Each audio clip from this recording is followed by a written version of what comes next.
So how was the month of May for Victoria's home sales? All right, well, let's take a look. First of all, let's look at days on market. And what is this? This is a median, so half of them sold faster and half of them sold slower than this number of days. And it's 18, okay? Now, if we put that in perspective, we look at a year ago, what was that in May of 2024? Well, it was 19, okay? So not very different. There were some anomalies here and there because Victoria isn't a very physically large town. And also, when I do these numbers, I'm doing them only on existing.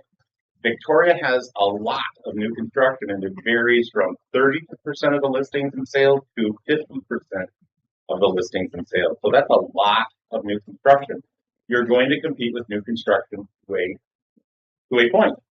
So saturation. Now, saturation is also what's called the absorption rate, okay? So this is interesting because it's the seller supply and the buyer demand combined.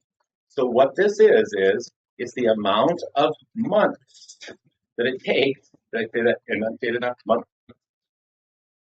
Anyway, the amount of months that it takes for homes to be sold completely. So for instance, if there's 2 months, it takes 2 months for all the homes that are currently on the market in Victoria to be sold with the current amount of buyer demand. So it's a buyer demand and a seller supply number. And there was 2.7 months, okay, worth of homes. Quick question for you. Are you curious about the value of your home? If you are, I have just the thing for you. Just scroll down below where you're watching the video right now, and then where you'll see free market value report. And you click on that link right there next to it, and it will go to this website, which is my website. You'll type in your address, and then you'll push that green button. It will ask you for your email address, and then it will send you an email, and it will be an automated valuation of your home. The only other person who knows that you did it is me, and I'll keep it quiet. I will send you a thank you, however, but other than that, no one else will know.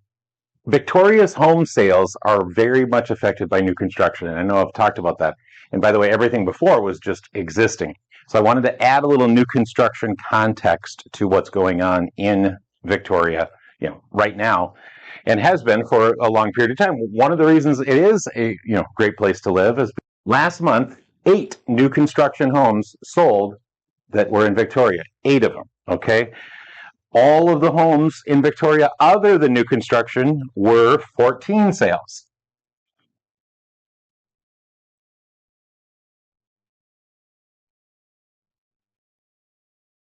Okay, so 14 sales. So you can see this is a big part of the Victoria marketplace. Now, one other thing that I think is very interesting, and this is one of the things where I think stats are kind of fun. I do like stats, but more importantly, this is interesting. So regardless, and this doesn't happen often, it's usually the difference is quite a bit, but over the last year or two, the two prices are converging when it comes to existing stock in Victoria and new construction. Right now, they're almost exactly, at least for that, for the last couple of months anyway. And it's been tracking like this, for the last while. But I think it's interesting. Both of them are averaging about 640,000. Thank you for watching. And if there's anything I can do for you until the next time I see you, please let me know.